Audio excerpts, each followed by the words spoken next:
Hey, welcome to A Foreigner in the Philippines.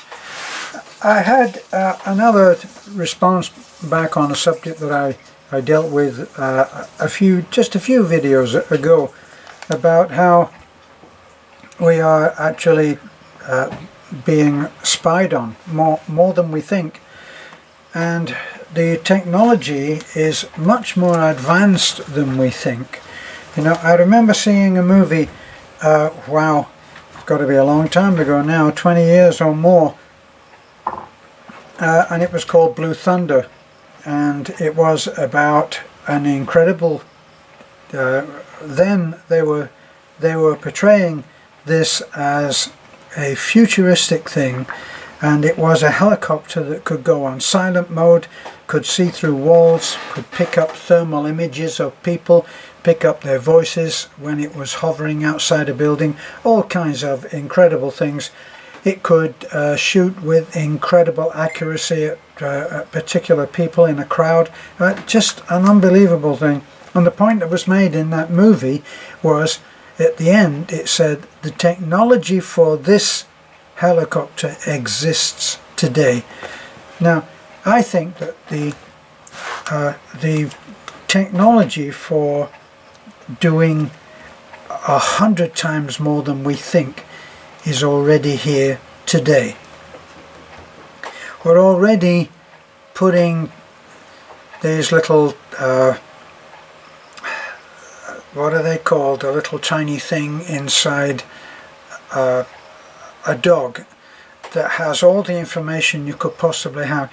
Now the thing is that they can inject that through a hypodermic. That's how tiny these little things are, and they allow for tracking that dog.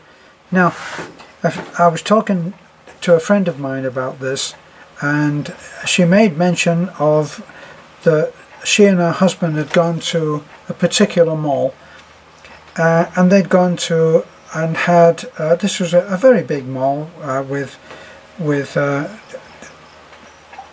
parking for thousands of cars, and they had dinner and then went home. And when they got home, not too long after arriving home, the husband got a message on his phone, and it said, "What did you think of the food at so-and-so?" What was, or I'm paraphrasing now, but they said, "What did you think of your visit to the so-and-so restaurant?" I call it the Acme restaurant. Okay, now he had not given. What had he done? He probably paid with the credit card. So the credit card is already a tab on where you are. If you go in, you may notice that on your receipt it actually says times and places. So it's not a matter of being paranoid about this, because the technology is in the electronic leash that we all have. I mean, this thing here, we think it's so wonderful, and let's face it, it is. At one time we always used to say, oh, this is the best thing since sliced bread. I think that we should be saying now it's the best thing and the worst thing since the cell phone. Now in the Philippines, people who are living in a dirt floor house with a leaky roof have to have a cell phone. It's their way of keeping in touch with everybody else, family, friends. Now there have been various scams where if you want to know about something, and you phone up and they'll tell you, right, we'll get back to you, leave your phone off for 1 hour, and during that 1 hour that you're offline, so to speak, you're out of touch, they could pull their scam because you've agreed not to be answering the phone. So even if someone had spotted the scam happening and tried to call you, they would not be able to warn you that this scam was happening. So all kinds of clever things are happening. But one of the things that I think was scary was that, as I said about the man David Icke, and in one of his talks many years ago, this is many years ago, and he was talking online, he was talking on the telephone, probably a fixed line back then, and the people who were offering the service of a TV channel, he said, well, what would it take to, I'm interested, what would it take to find out about this? I said, well, we can sign you up now. He said, but we're on the phone. I said, yes, but and then he said, so you could access my TV and do the job without even being here. And I talked about the friend who had a BMW, bought a BMW sports car, beautiful car, and it had this little GPS thing in there, and wondering why it would be there, and just out of curiosity, press the button, and a voice answers and says, yes, Miss Smith, how can we help you? And she said, you know who I am? Yes, absolutely. You bought a car, so and so, and now you're hooked into our system. If you need assistance, we can help you. Well, how could you help me? He said, well, and then he told her where she was. She said, well, how could you know me? You don't know where I am. I'd have to tell you where I am. And I said, no, we already know where you are. And she said, really? And that's when, well, so where am I? And he pinpointed exactly where she was. Now, just imagine, if you fast forward that, what about this telephone? This telephone is a means of communication. And now, we of course, with our technology, have to turn it on, don't we? We have to turn it on. We have to have load. In the Philippines, you have to have load. There are all kinds of challenges that we have to overcome, which I doubt that they will have to overcome.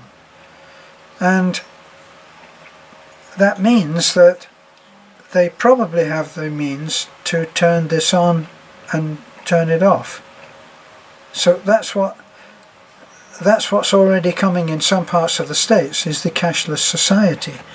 And the cashless society would be one in which the company that you work for would actually give your name and account number. You would give them your name and account number, and all of the details in that, the routing or whatever it is that they need, and they would just literally move figures in a column over, and that would be your pay in the bank. And then, as I described on my UK visit, boy, everything done on a card. And just imagine that there you are. I'll tell you what I noticed was,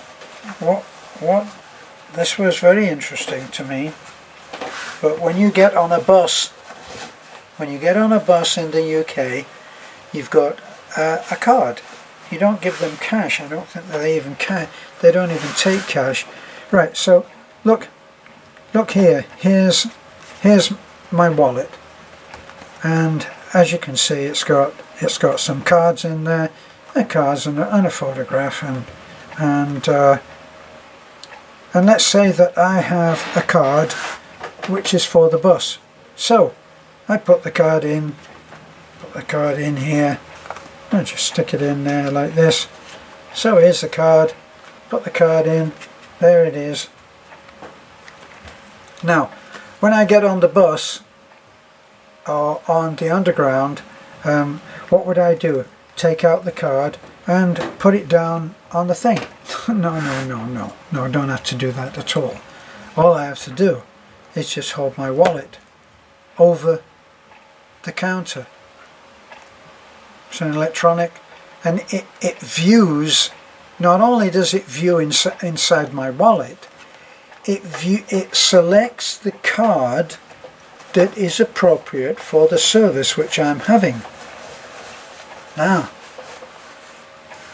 there's another thing which I'm, if anything, I'm a technophobe. I haven't kept up with what these things can do. This thing can probably do 100 things more than I am actually using it for.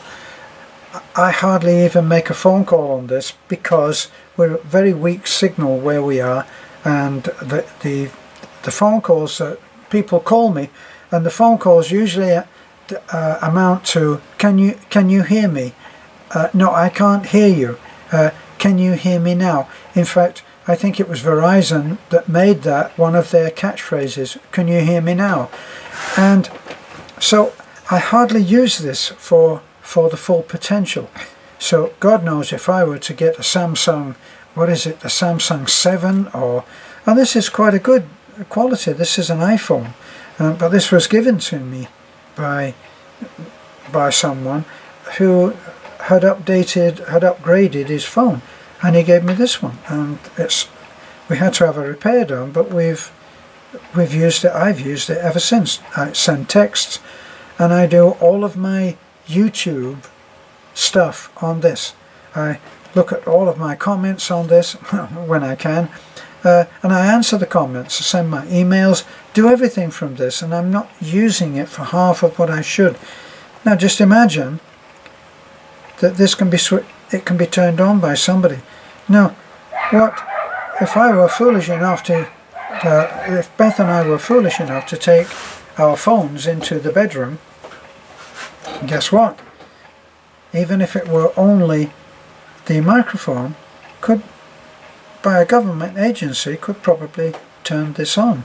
Even when I've actually turned it off, they could use the microphone that's in this to take whatever information they have. Now, imagine all of that. One of the phones that I saw, you could put that phone, if you've got your phone on the bar, somebody else comes along with their phone, puts it next to your phone, completely innocent thing, or even stands pocket to pocket with you, and they can take information off this phone and put it on their phone. So there's none of this Mission Impossible where they've got a laptop and they're typing stuff in and it's coming up and it's going and the big bad guy is on his way down the hall and he's going to kill him if he doesn't press enter or done. I don't think it's as complicated as that anymore, and I'm the tech phobe. So we should be aware.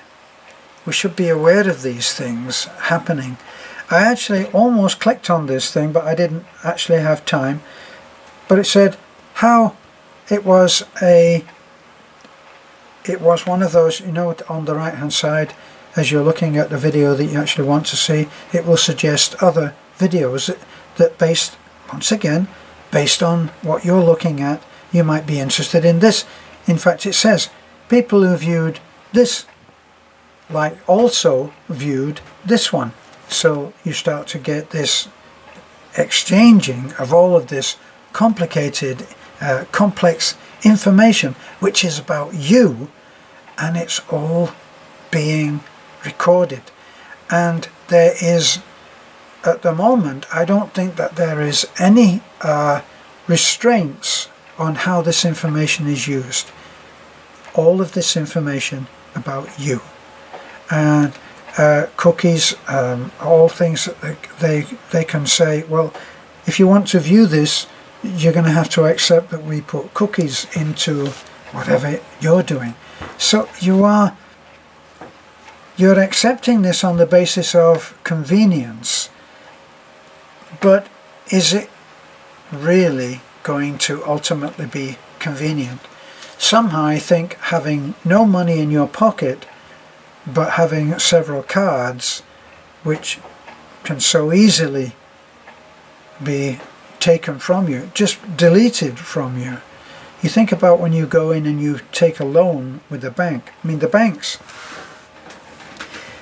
as I mentioned last time, that when Beth went in and made a withdrawal, they actually said, what are you going to use this money for? I'm astonished that this question would be asked.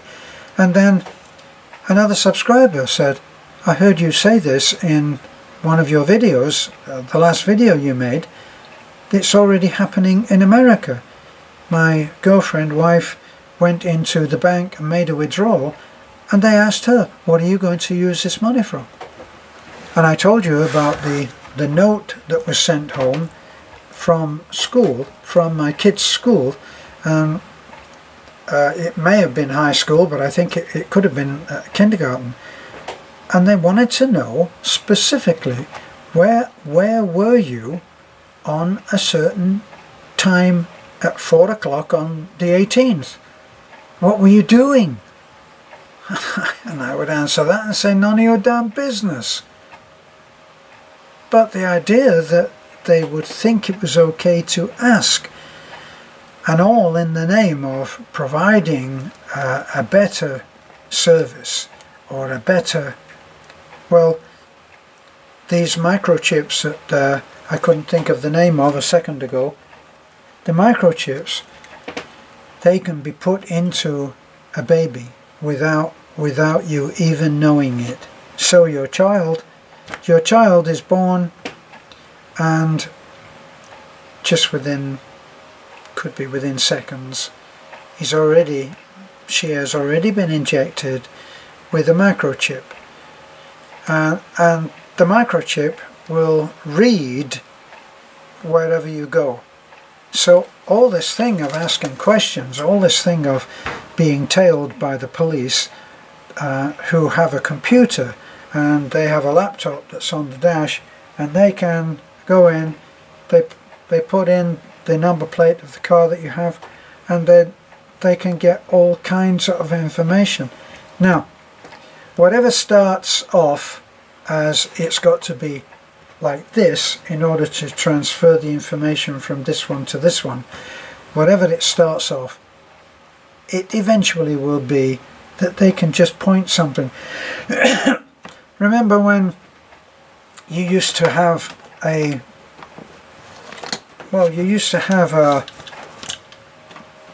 directional, look at this is a directional microphone. Now they have them that look almost like a rifle, and they point them at the person, and they can be a long way away, and they get a perfect conversation, and it's recorded.